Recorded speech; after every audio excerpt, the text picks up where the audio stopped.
Hello அஸ்ஸலாமு அலைக்கும். Welcome to Marshia's kitchen. இன்றைக்கி நம்ம கிச்சனில் எல்லாத்துக்கும் ரொம்ப பிடிச்ச ப்ரௌனி தான் பார்க்க போகிறோம். வாங்க நம்ம எப்படி செய்கிறதுன்னு பார்த்துடலாம்.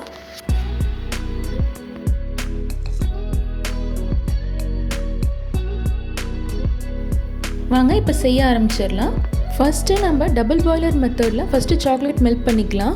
அதுக்கு டார்க் சாக்லேட் வந்து நான் 150 கிராம் எடுத்திருக்கேன். அதோட அன்சால்டட் பட்டர் ஒரு 100 கிராம்ஸ் ஆட் பண்ணிக்கோங்க. இது ரெண்டுத்தையும் மெல்ட் பண்ணிக்கலாம். பாருங்கள், ஃப்ளேம் கொஞ்சம் மீடியம் ஃப்ளேமில் வச்சுக்கோங்க. ரொம்ப ஹை ஃப்ளேமில் வச்சா சாக்லேட் வந்து கரிஞ்சிரும். இப்போது மெல்ட் பண்ணி வச்சுருக்க சாக்லேட்டில் பவுடர் பண்ணி வச்சுருக்க சர்க்கரை ஒரு 200 கிராம் ஆட் பண்ணிக்கலாம். நல்லா மிக்ஸ் பண்ணி விட்ருங்க.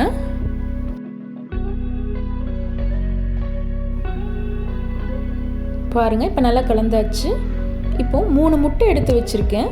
இப்போ இதுலேருந்து ஒவ்வொரு முட்டையும் ஆட் பண்ணி நம்ம நல்லா கலந்து விட்டுடலாம்.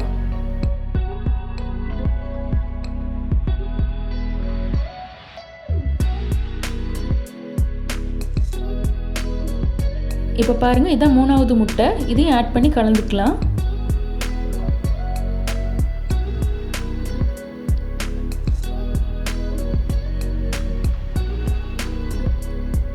இந்த மாதிரி நல்லா கலந்ததுக்கப்புறம் இதோட ஒரு 2 டீஸ்பூன் கொக்கோ பவுடர் ஆட் பண்ணிக்கலாம். நல்லா மிக்ஸ் பண்ணி விட்டுருங்க.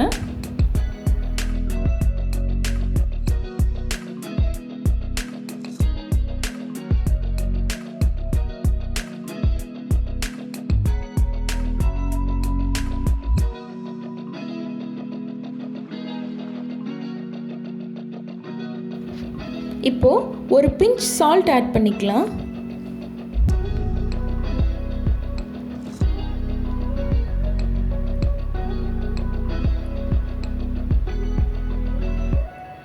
இப்போ ஒரு டீஸ்பூன் வெனிலா எசன்ஸ் ஆட் பண்ணிக்கோங்க.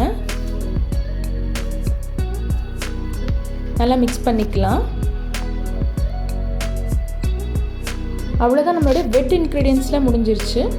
இப்போ கடைசியாக ஒரு 120 கிராம் மைதா மாவை இந்த மாதிரி சலிச்சு ஆட் பண்ணிக்கலாம்.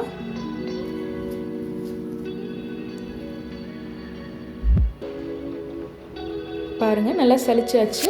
நல்லா கலந்து விட்டுருங்க. பாருங்கள், உங்களுக்கு கொஞ்சம் கல்லாட்டு இருக்க மாதிரி தெரிஞ்சதுன்னா 2 டேபிள் ஸ்பூன் பால் ஆட் பண்ணிக்கலாம். நல்லா மிக்ஸ் பண்ணி விட்டுருங்க.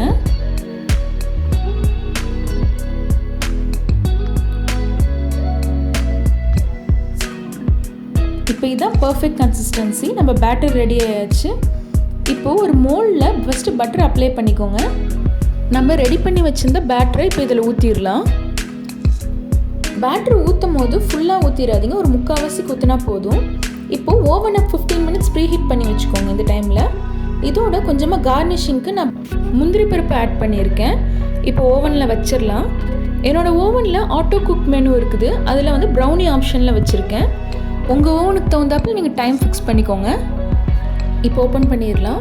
எனக்கு 10 மினிட்ஸ் ஆச்சு நம்ம ப்ரௌனி ரெடி ஆகிறதுக்கு. பாருங்கள், நம்மளுடைய சாக்லேட் ஃபர்ஜ் ப்ரௌனி சூப்பராக ரெடி ஆகிடுச்சு. இப்போ நம்ம அதை சர்வ் பண்ணிடலாம். சர்வ் பண்ணும்போது இதோட ஒரு ஸ்கூப் ஐஸ்கிரீம் வச்சு சர்வ் பண்ணால் டேஸ்ட் இன்னும் எக்ஸலண்ட்டாக இருக்கும். கடைசியாக கொஞ்சமாக சாக்லேட் சாஸ் கொஞ்சமாக ட்ரிசில் பண்ணிக்கலாம். அவ்வளோதான், நம்மளுடைய சூப்பரான சாக்லேட் ப்ரௌனி ரெடி ஆயாச்சு. கண்டிப்பாக இந்த ரெசிபியை நீங்களும் ட்ரை பண்ணி பாருங்கள். ட்ரை பண்ணி பார்த்துட்டு உங்கள் ஃபீட்பேக் கமெண்ட்டில் கொடுங்க. மறந்துடாமல் லைக் பண்ணிடுங்க, ஷேர் பண்ணிடுங்க. மர்ஷியாஸ் கிச்சனுக்கு சப்ஸ்கிரைப் பண்ணிடுங்க. தேங்க்யூ.